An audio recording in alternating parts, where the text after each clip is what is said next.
Hey guys, what's up? Welcome back to my channel. I hope you guys are doing well. And today we are going to discuss about Secure Shell or SSH, specifically SSH version 2. Right.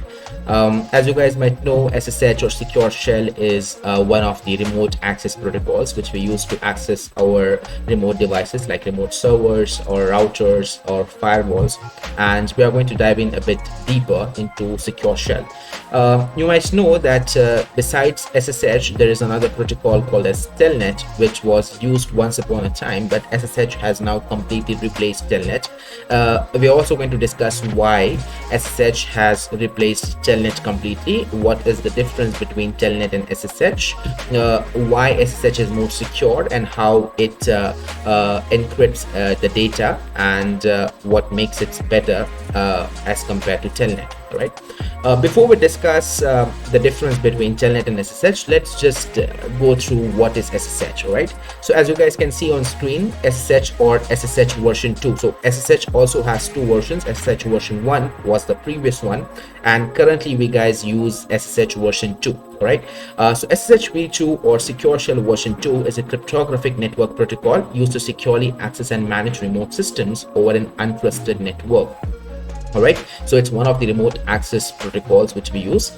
It provides encrypted communication, authentication, and data integrity. So that's the main difference. Okay, that's the main difference between Telnet and SSH. In case of Telnet, it's completely plain text. Okay, there's no encryption. There is authentication, of course, but there's no encryption at all. So that's the main difference. SSH version 2 is built upon SSH version 1. I have told you already, SSH version 1 was the previous one, which was the original version of the SSH protocol used for remote access, but it is now considered insecure due to multiple cryptographic vulnerabilities. So yes, as I told you that it had a few vulnerabilities, and that's the reason SSH version 2 was introduced and SSH version 1 is no longer in use. All right. We are also going to discuss about the evolution of remote access in this slide. All right, how remote access has progressed over time. All right, you can see here initially remote access was done using Telnet, but Telnet sends all data in plain text, which makes it insecure. So we guys are already familiar with this, right? To solve this, SSH version 1 was introduced. It added encryption, but it still had several security weaknesses and was vulnerable to attacks. If you guys want, I can bring a separate video on SSH version 1 just to discuss the timeline of how Telnet evolved into SSH version 1 and then eventually we evolved into SSH version 2. This in itself can make a great video. So if you guys want a video over SSH version 1, please do comment in the comment box. I will come up with a video on this. All right. Finally, SSH version 2 was developed, which fixed these issues and introduced stronger encryption, better key exchange mechanisms, and improved security overall. So currently the SSH version what we use is SSH version 2, which provides stronger encryption, better key exchange mechanisms, and improved security overall. Right. So let's move to the next slide. So what are the core goals of SSH version 2? Right. One of the goals is secure remote access, the number one goal, right? Which means allowing administrators to securely connect to and manage remote systems over a network without exposing sensitive data. All right. So secure remote access is the primary goal of SSH version 2. The second goal is confidential communication, encrypting all transmitted data so that intercepted traffic cannot be read or understood by unauthorized parties. Right. So data is completely encrypted. So even if someone sniffs into the data, even if someone captures your SSH packets, no one's gonna know anything because everything is end-to-end encrypted. In fact, I'm going to use Wireshark today to just demonstrate the same thing while we'll be going to today's labs. Right. The third goal is integrity protection. Ensures data remains unchanged during transmission by detecting any modification or tampering using cryptographic verification. So yes, data integrity is also a very important factor, and SSH achieves this with the help of checksums. Okay, we are going to discuss about them also in a while. Authentication, verification of the server's identity and optionally the client's identity, preventing impersonation and ensuring trusted communication between both parties. I think this is one of the first steps of SSH version 2 is that the server provides you the public key, and you verify the public key means the server's identity, and then SSH session is end-to-end established. All right, without this there's not going to be any SSH connection between you and your remote system. All right, so that's the first step, in fact, authentication. All right, now let's move to the next slide. We are going to discuss key components of SSH version 2. So what are the key components of SSH version 2? Number one, uses a public private key pair. Public key encrypts data, private key decrypts and proves server's identity securely. Allows both parties to generate a shared secret over an insecure network without ever transmitting the secret itself. Now, we use symmetric encryption here. Okay, in SSH we use symmetric encryption, which means that a single key is used for encrypting and decrypting as well. Right? This private public key is just for authentication purpose. The symmetric encryption uses a symmetric key, and that is basically the key which is used by the user or the client and the server in order to encrypt and decrypt the traffic. Okay, and this is achieved by an encryption protocol called as AES, which stands for Advanced Encryption System. Yes, and there is a key exchange between the server and the client, which uses a process called as Diffie-Hellman. Okay, so keep this in mind. Diffie-Hellman is used to share the symmetric key, whereas AES, Advanced Encryption Algorithm or Advanced Encryption System, it's used for encrypting the traffic itself. Okay, it's used in order to generate this secret shared key or symmetric key between the server and the client for the encryption. What is it using? AES, Advanced Encryption Standard. Yeah, standard, not system. Sorry. And a Diffie-Hellman is used in order to share the key or exchange the key between the server and the client. Finally, ensures data is not altered during transmission by using hashing to verify authenticity and detect tampering. Yes, we can use hashing, we can use checksums in order to verify the authenticity and the validity of data which is being transmitted across in an SSH connection. Okay, so these are the key components of Secure Shell SSH version 2. Right. Now let's proceed to the next slide, in which we will be discussing about the Secure Shell version 2 connection flow. Right, so what exactly happens when you try to connect to a remote system using SSH? So number one thing you can see here, client initiates a connection. So I'm a client, like for example, I'm trying to connect from my machine to a remote server or to a remote router to configure these devices. I'm remotely connecting from my client, from my machine, right? So I initiate the connection from my shell, from my system, right? I open my command prompt, I just type the command SSH-L, my username, and then the remote IP address of the remote server or the remote device, right? So that's what I do. I initiate the connection from my end. Next, what happens is that SSH request goes all the way to the remote server.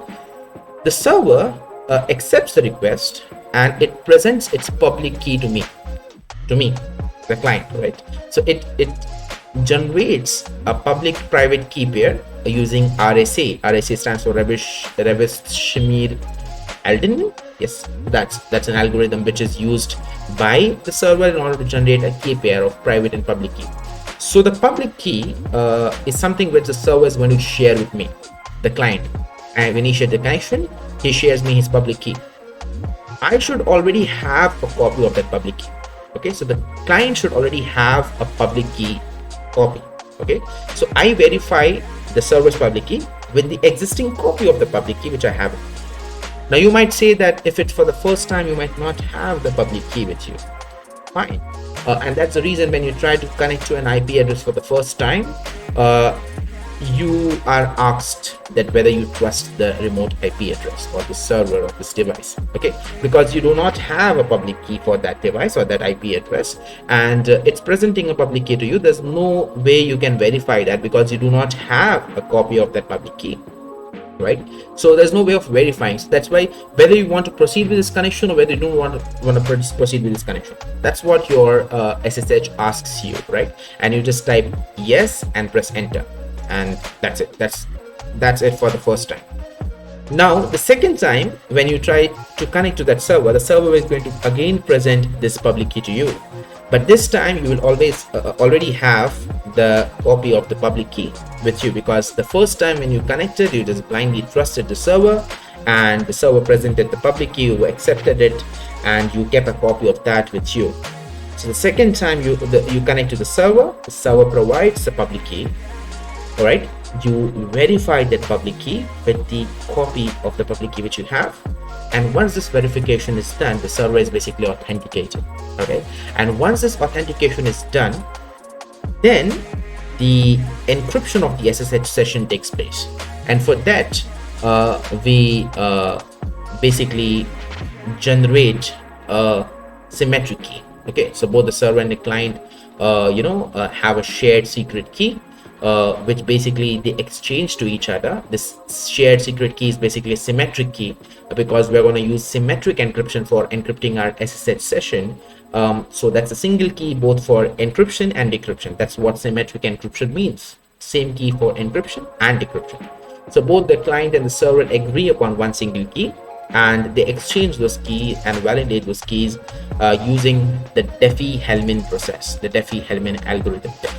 This Diffie-Hellman in itself needs a separate video in order for me to explain this, because of course if I explain this in this video, the video is going to be an hour long, right? So definitely I'll be bringing up another video on Diffie-Hellman specifically, because Diffie-Hellman is not just using this process SSH, but it's also using other protocols as well. So Diffie-Hellman definitely an important topic to discuss, and I'll be bringing a video on Diffie-Hellman separately, maybe in a few weeks from now, right? So once this key exchange is achieved, both the client and server have the symmetric key, which they can use for encrypting and decrypting the traffic before they send it to each other, right? And receive it from each other. So using the Diffie-Hellman, we exchange the keys, the shared session key is generated. Basically that's the same thing which I told you, and then the encrypted communication begins. So that's how SSH communication begins and continues from there on, right? So that's the process. Now let's move to the next slide. All right, so what happens in encryption? Encryption in action. Okay. The entire session is encrypted. You can see here the entire session is encrypted. All communication between client and server is encrypted, ensuring no part of the session is transmitted in plain text, unlike Telnet. All right, so credentials never exposed. Usernames and passwords are encrypted before transmission, preventing attackers from capturing or reading authentication data as well. Commands are protected as well, means in short, everything you try to send to the server using SSH, everything's end-to-end encrypted, so there's no way anyone can intercept the traffic and decrypt it, unless they're using some very highly advanced GPUs or something like that. But that's pretty uncommon for a hacker today in 2026. All right, there could be a possibility like in the case of quantum computers, right? So if quantum computers do become a reality someday, maybe this encryption could be broken, but until then, no, right? So your commands are protected, your data is unreadable if intercepted. So if anyone intercepts your data as well, it remains hidden. It remains hidden, like encrypted, right? So that is the advantage of having encryption. Let's move to the next slide. Now let's discuss the difference between Telnet and SSH. So Telnet transmits all data without encryption, allowing anyone monitoring the network to read credentials, commands, and session content easily. SSH version 2 encrypts all communication, making captured data appear as random, unreadable bytes without access to encryption keys. So the hacker does not know the encryption or decryption keys, and SSH communication is encrypted. And even if the data is intercepted, you can't read it, right? Both use the same network, but security differs completely based on whether data is transmitted in plain text or encrypted. So both are using the TCP/IP network itself. Telnet is TCP port number 23, whereas SSH is TCP port number 22. So both using TCP connections, but in case of SSH it's encrypted, and in case of Telnet it's not encrypted, right? Why encryption matters? That's also important. See, encryption matters, of course, because your sensitive data, like your credentials or your commands, everything is hidden from public view. And that's, of course, that's an advantage, right? That's why encryption matters. What are the real world implications? Telnet is basically insecure and it's deprecated. It's no longer used. If you're a smart administrator, you will never use Telnet, right? SSH version 2, on the other hand, it's an industry standard now, right? So many people, many admins prefer SSH version 2 over Telnet these days, unless your network is completely isolated from the outer world. But still, to be on a safer side, people prefer using SSH version 2 over Telnet. It's used, SSH version 2 is used in network devices, servers, cloud environments, literally everywhere. Okay. In fact, I'm going to show you today in this video itself how to configure SSH version 2 on a Cisco router. Okay, just in an add-on to our labs. So SSH version 2 has now become a default for secure remote access, right? As you can see over here. So enough talking now. Let's move to the next step, and the next step is, first I'm going to do some packet analysis. I'm going to capture some Telnet packets and SSH packets, and I'm going to compare those packets. I'm going to show it to you, of course, and you should see it yourself, how SSH encrypts the traffic and why it's secure. Okay, and then finally we shall proceed with SSH configuration on a Cisco router, and we shall even look at the output, like by connecting via SSH, and that would be for today's lab. So let's continue with the lab. All right. So guys, now as you guys can see that I have opened Wireshark, and I'll be using this Wireshark tool in order to capture our Telnet and SSH packets, and then we are going to analyze those packets, and then we are going to differentiate between Telnet and SSH. All right. So what I'm going to do is I'm going to start listening at my loopback interface, which is basically the interface I'm going to use in order to Telnet myself or SSH myself. What I'll be doing here is I would like to demonstrate how a Telnet connection works or an SSH connection works, and then we are going to capture some Telnet and SSH packets, and then we are going to analyze these packets. Okay, and what I'm going to do is, instead of Telnetting or using SSH to connect to a remote host, I'll be using it to connect to myself. Right, I mean to connect to my own shell, like my machine's shell, right? So basically I'll be using the loopback interface for that. Now if you guys don't know about what's loopback interface, or what's 127.0.0.1, or what's localhost, please do comment that in the comment box so that I can come up with a video over it. But let's assume that you guys already know about loopback interfaces and what is 127.0.0.1 or localhost. So whenever you run, let me just briefly explain you what is this 127.0.0.1 and the loopback interface.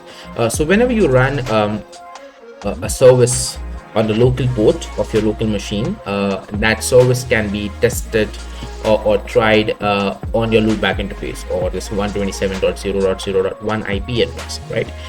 So that's what I'm going to do is I'm going to run a local Telnet service or an SSH service on my local machine, and I'm going to access that port or access that service on the loopback interface. All right, and that's the reason I'll be using loopback interface in order to capture packets, or in order to scan for packets, and then I'll capture it and analyze that. So what I'll do is I'll click on loopback interface, and I'll just start the packet capture. Okay, so I'll just click on this, and now you can see that there's not much over here. What I'll be doing is I'll be opening a new terminal over here, all right, and I'll be using Telnet in order to connect to myself using Telnet. All right, I'll just use Telnet command, and I'll use 127.0.0.1 IP address, which will basically be like Telnetting myself. And as soon as I press enter, you see it's asking me for my username, right? My Telnet username in order to connect to this machine shell. And of course the username is going to be the local username, which is void runner. You can see this right over here, void runner. All right, I'll click and press enter, and then the password is going to be my local machine's password, which is okay, so the password is masked. You won't see that now, but very soon you're going to see the password as well. And as soon as I press enter, you see I have connected to the machine's shell, okay, using Telnet now. Okay, and as soon as I do that, I will just run one command, sudo apt update. I'm running a Linux machine, so I'll just try to update my repositories on this machine. I'll just type my password once more, and I'll press enter. Let's update my machine's repository, and this is happening, everything's happening via Telnet, right? Once this repository is updated, what I'll be doing is I will be logging out of Telnet, and then we'll stop the packet capture, and then we will view the packet content. So you can see one package can be upgraded, fine, no problem. I'll just log out, and as soon as I log out, I see this message, connection closed from the foreign host, right? I'll minimize the screen and I'll stop this packet capture now, right?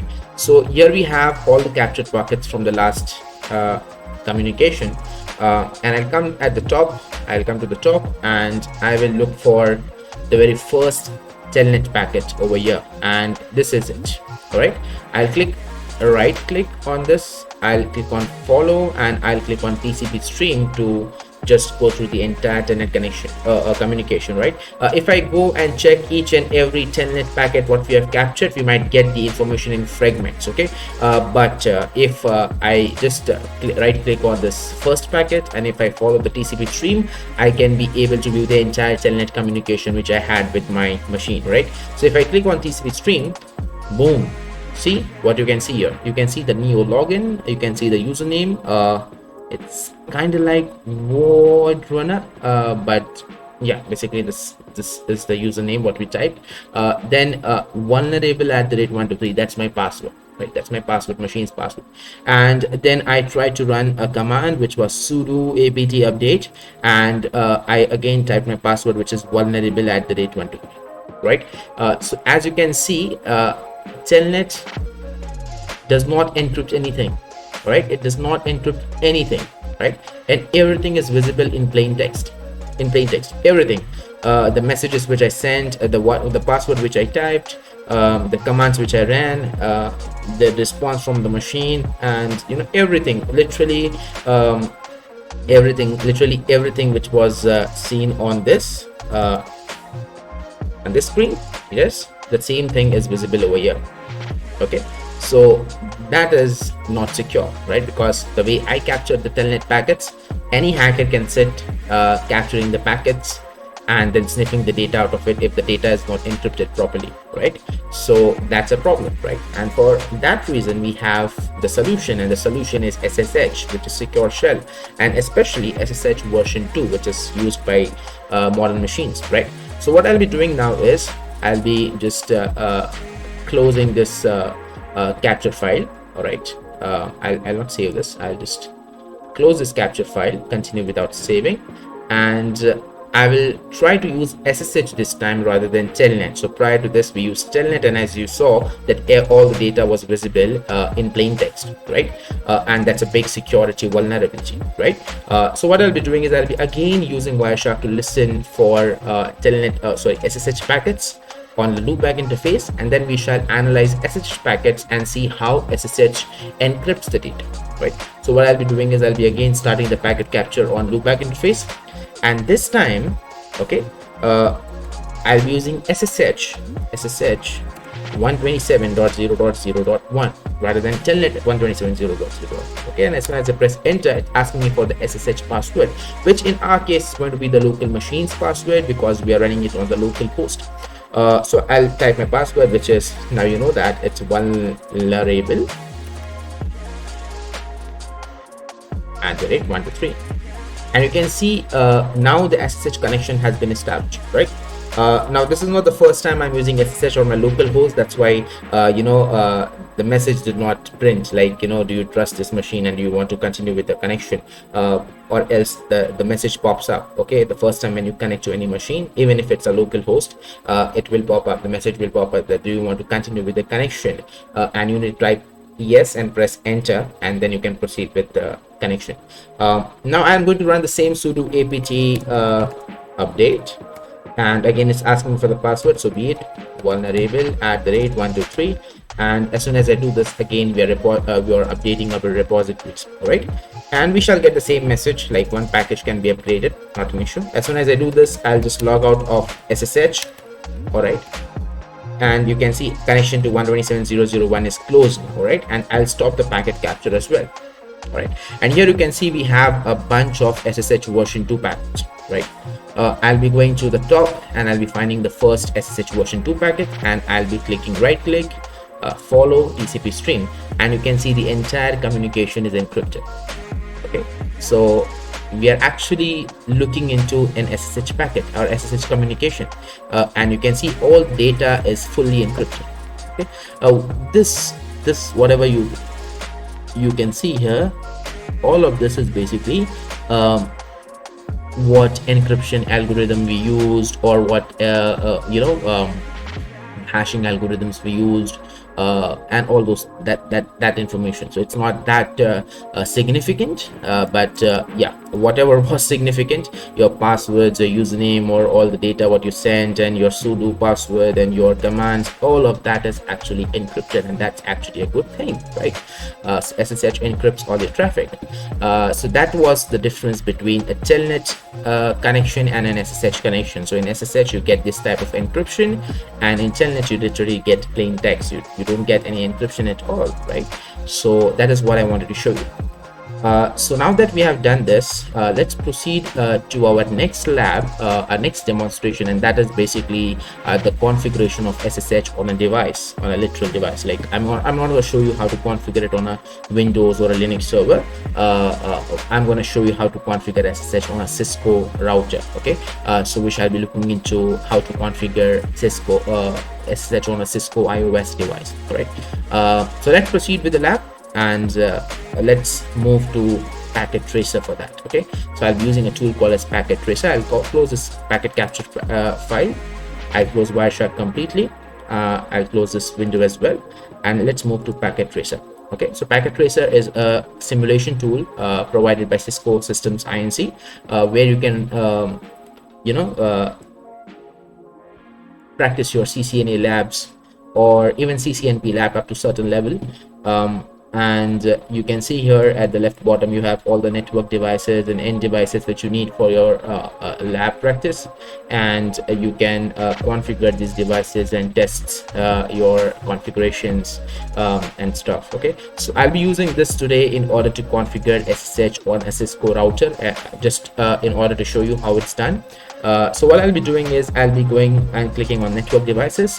I'll be clicking on routers, and as you can see here you have a bunch of Cisco routers available. I'll be going with the 2H11 router. Okay, and I'll be showing you how to configure SSH version 2 on the Cisco router, right?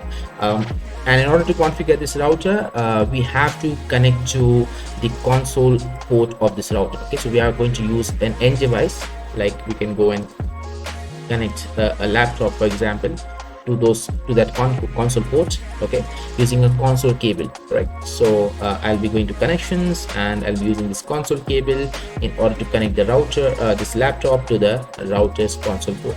Okay, and once we do that, we are going to open the laptop's terminal. Now a few of you guys might already be familiar with this. If you are into networking and stuff, you might be already familiar to console port, console cable, a rollover cable, right? A putty, right? And all this stuff. If you're not familiar, please do post that in the comment section, and I will bring a few more videos about packet tracer and networking as well. Okay, although the channel is mainly focused on cybersecurity, but I will also be posting few videos on networking. So please do tell me in the comment section if you want any videos over packet tracer or on CCNA or any other thing. Okay, so what I'll be doing is yeah, I've already connected using console cable, and now you can see I am running this router's command line on my terminal, on my laptop's terminal, right? It's just like putty application of your laptop. Now people, if you don't know putty, I can post a video on that as well. So there's a lot of content to be posted, guys, so please do tell me whatever you need. Okay, based on that I'll be uploading videos, and I'll be helping you guys understand these things. All right, So now the first thing what we see over here is, would you like to enter the initial configuration dialog? Now initial configuration dialog is something like your device helping you configure stuff. Okay, so I'll just type no over here and I'll press enter, and you can see that now I have logged into the router's user execution mode. Now this is basically normal user mode. Here you can't run any administrative commands or configuration commands, and in order to do that we need to first get into the privilege execution mode. Okay, and Cisco iOS, this Cisco routers and stuff, they work on something called as Cisco Network Operating System. Okay, and it's basically a network operating system which is there on these devices, these routers and switches and all, and it has various user modes again. Okay, just like your Linux machine, it has a super user mode or an administrative mode in case of Windows, right? So just like in Cisco iOS, just like that, you have three modes. Okay, you have a basic user execution, you have privileged user execution, and in that you have global configuration, interface configuration and stuff, right? So currently we are logged into the basic user execution mode. So if you want to configure SSH on a Cisco device or a Cisco router and stuff on Cisco iOS, you need to get into the privilege mode first. Okay, so for that I'm going to type the command enable. Okay, and you can see an hashtag over here, right? So that means that you have logged into the privilege execution mode.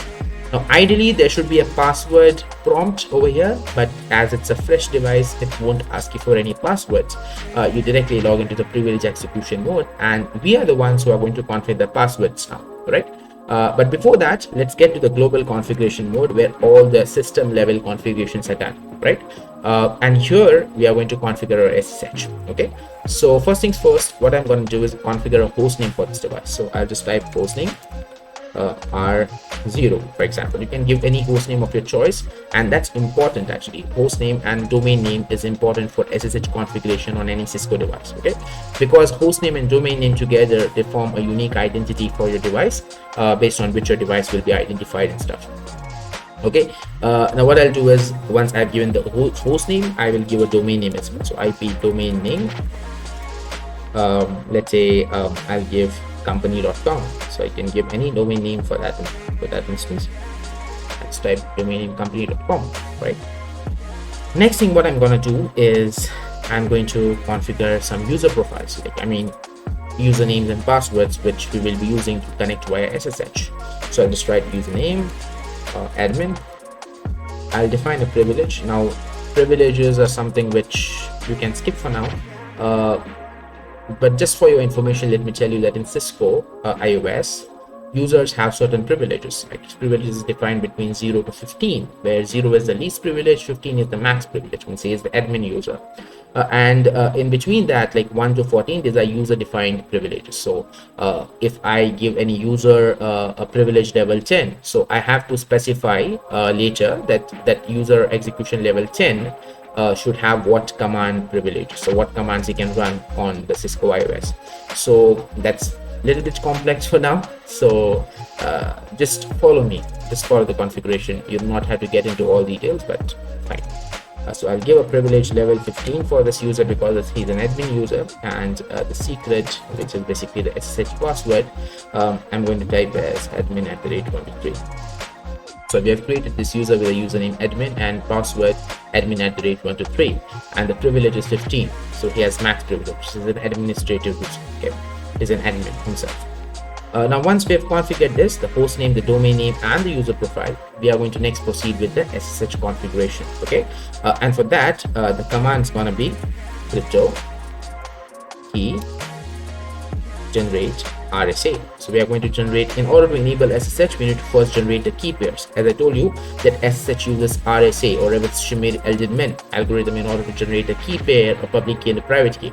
And this is important because without this public key, the SSH connection can never be established. Okay, so SSH connection will never be established without the public key. This server, means this router, needs to provide the public key to the client. The client verifies the public key, and then only the SSH connection takes place, right? The communication can take place. So as soon as I press enter, it asks me that what should be the length of your key. Okay, what length you want to specify for the key. So by default, the key's length is 512 bits. Okay, I can go up to 4096 in case of SSH version 2. So I'll just type 4096 and I'll press enter, and you can see generating 496-bit RSA keys will be non-exportable. Okay. SSH is enabled. SSH 1.99 or basically SSH version 2 has been enabled on this device. Okay. Now our SSH is basically configured. Now all we need to do is we need to configure a virtual terminal so that we can use it in order to connect to SSH. And in order to do that, the command is going to be line VTY. Virtual teletype is the protocol's name, which we use to configure virtual terminals, which can be used for these virtual connections like Telnet and SSH connections. Now again, what's a virtual terminal, what's virtual teletype, all of these things, this can be explained on a separate video. So please do let me know in the comment section if you guys are interested in Cisco certifications or ccna or Cisco IOS or stuff like that, and I will definitely come up with a video on these topics as well. All right, so for now let's stick to line VTY command, and I'm going to define the line numbers. I'm going to give 0 to 1. What do I mean by this is I want to allow SSH connections on these two lines, basically 0 and 1. So two people at a time can use SSH to connect to this router. Okay, one is gonna use line number 0 and the other user is gonna use line number 1. Okay, so that's basically what it means. And what I'm gonna do is, if I want to use SSH on these line terminals, so I'm going to use the command transport input SSH, and I'll press enter. So the spelling is wrong, it's transport input SSH. Okay, and I'm going to use login local in order to do the local authentication of users based on the local username and password we have created here, right? So for local, the reason why we write local login local is because there is another way of user authentication, and that's AAA authentication, authorization and accounting. So that can also be used for user authentication, but we are going to use local database credentials like this one in order to authenticate the user. So that's the reason we use the login local command. Now I'm going to use exit in order to get out of the line configuration, and that's it. So that's it. We just use 3 commands like line VTY. We specify the line numbers, means the amount of SSH connections I want to allow. Then I use transport input SSH in order to allow SSH traffic on these virtual terminals, and then login local.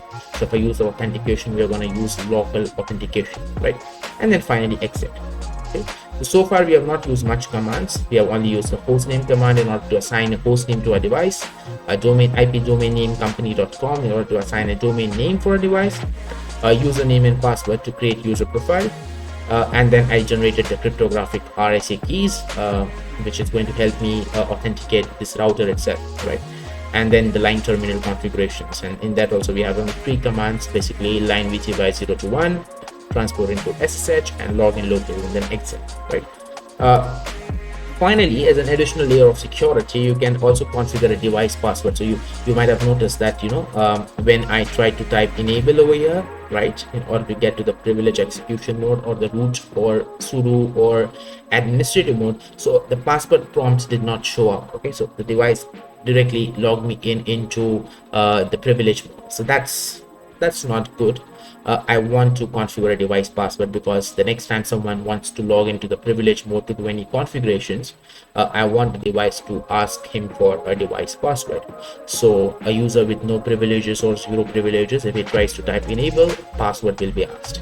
If a person has 15 level privileges, means max privileges, then he will directly enter the privilege execution mode. He doesn't even have to type enable here. Okay, but before that he needs to also log into his account. So that's also one thing. So just as an additional layer of security, what I'm going to do is I'm going to type enable secret, and I'm going to give a password for this device. Let's say Cisco @123. Okay, and that's it guys. So we have configured a device password, we have configured user profiles, we have configured SSH, we have configured the RSA keys, and also the virtual terminals which will be used by our clients and this device in order to use SSH, right? So after all this, what I'm going to do is I'm going to close this window now. Okay, I'm going to disconnect the console cable. Okay, I'll press escape, and I'm going to have a basic LAN connection now. Okay, so I'm going to use a switch over here. I'll come here, switches, I'll take a switch, 192.168.295.0-24. I'll connect the devices via a switch, okay, across a LAN, across a local area network. If you want, you can connect a few more devices as well. You can come to end devices, you can click on PC, you can take a few more systems here, and that's one of the reasons I like packet tracer a lot, especially for the lab demonstrations and all, because it's so easy to use, right? So it's a very great application for beginners, okay. For professionals, we generally use GNS3, but for beginners, definitely packet tracer is just a great application. So, and because of this ease of use and user friendliness, I generally prefer packet tracer for demonstrating the labs and stuff, okay. But if you want a tutorial in GNS3, I can post that as well. There are a lot of tutorials on YouTube available on GNS3 and other applications, but I don't know, haven't found them that helpful, okay. But anyways, if you want a video on that, you can please let me know, and I'll come up with a video on those topics as well, okay. I need a lot of feedback from you guys because it's a new channel. I'm new to YouTube, and I know I have a lot of content to post, but I would like to post what you like to watch, right? I need a lot of feedback from you guys, right? So now that we have connected all these machines, one thing is very important. What we have to ensure here is all the systems should have the proper IP address, okay, because without IP addressing, we can't run SSH, we can't run Telnet or any other protocol, okay. So what I'm going to do is I'm going to allocate a subnet 192.168.1.0 and the subnet mask 255.255.255.0 for this network, right? So that means that our start IP address is going to be, I'm talking about the usable range, 192.168.1.1, and 192.168.1.255 is going to be the last usable IP address, okay. 1.254, sorry, right. 1.0 and 1.255 are going to be network ID and broadcast IDs. We don't use it to assign it to any system, okay. And what I'm going to do is the first usable IP address I'm going to give to this router itself, okay. This 1.1 IP address I'm going to give it to the router itself. This laptop is going to have 1.2 or 1.3 is this PC, and this PC is going to be 1.4. Right, and now that it's done, I'll just configure these IPs. I'll click on the laptop IP configuration, and I'll configure IP 1.2 tab. The subnet mask is okay, fine, and 192.168.1.1 is a gateway, means the router, okay. So I'll again come to this PC and configure the IP address, which is 192.168.1.3, 192.168.1.1,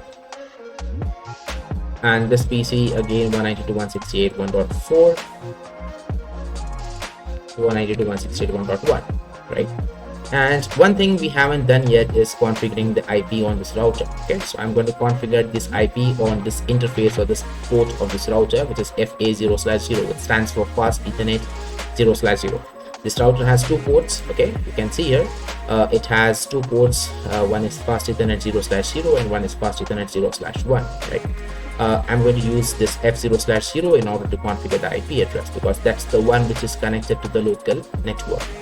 I'll come to CLI, and here I'll type interface of F0/0 or FA0/0, and you can see I've got to the interfaces configuration. I'll give the IP address 192.168.1.1 and mask is 255.255.255.0 and no shutdown. I use this no shutdown command in order to turn on the interface. Okay. So in Cisco iOS, shutdown means off and no shutdown means on. So if you want to turn anything on, you type no shutdown. And with this, you can see the router's interface is up, okay. Within some time, the switch interface also will be up because of spanning tree. It will take some time to turn up, but it will turn up, okay. In Packet Tracer, there's another cool feature that you can click on this forward button, and you can fast forward the time in this simulator, okay. So you can see it's green now, right. Generally it takes some time, but now it's green. So yeah, that's it. So now we are going to test our SSH configuration, and for that I'm going to click on this laptop. I'm going to click on this command prompt, and I'm going to type SSH-L. I'll type my username, which is admin, and our router's IP address is 192.168.1.1. That's the command which we use to run SSH or to connect to a remote host via SSH. Okay. On the other hand, on my local machine, when I use SSH, I type SSH 127.1.1.0.0.1. That's because I was using SSH on my local machine, like my local host, right? But here, literally, we are connecting from this laptop to this router. That's the reason we have to type the IP address of this router itself. Okay. And as I press enter, you see it's asking me for the SSH password, and SSH password is basically admin@123. And as you can see that as soon as I type the password admin@123, I have logged into the router's CLI. Okay, and you can see I've directly logged into the privilege execution mode because my execution level was 15 for this user admin. The execution level was 15, privilege level was 15, and that's the reason we have directly logged into the privilege execution mode. I can run the commands over here, conft. I can run do show IP interface brief. I can run do show IP route. I can run any command I want now directly from my laptop. Okay, on this router. Okay. In fact, I can run SSH between routers as well. So I can connect another router to this router, and then from this router I can run the SSH of another router or any other device. So that's how SSH helps us connect remotely to a remote system. Now, if here on the logical workspace, you can see it as if everything is on one screen. But if you click on the physical workspace, you see our router is somewhere in this wiring closet. Okay. And our systems, these systems, maybe they will be in these office rooms, right? So let's say this laptop is over here, this PC is somewhere in another cabin, and this PC is somewhere in another cabin, right? So, and our server room is somewhere over here. Okay, and this is the frame where in which the closet where our router and other devices will be placed, right? So in order to configure these devices or to change their configurations, I have to come all the way from my room to this room and then connect via console cable and then configure, right? But because of SSH now, I can securely connect from my office room to this router which is connected over here in this rack, right? So it's an ease of operation, right? So that's the advantage of using SSH. We can use Telnet also, of course, but Telnet is, as I told you, it's not secure. That's why it's not preferred. SSH is preferred to remotely connect to any system from anywhere, right? And that also securely, right? So that is it, guys. So that's how you configure SSH, all right? That's it for today's labs. So that is it, guys. We have seen both packet analysis using Wireshark and SSH configuration as well on Cisco Packet Tracer. And I hope you have liked the video. If you have liked the video, please do hit the like button, and please do share the video and subscribe to the channel, and please do click on the notification bell so that you get updated whenever I post a new video. Also, you can follow me on Discord, Instagram, and you can join our Telegram channel. All of the name is Cyber with Nafis. So that's it for today. Thank you. Have a nice day.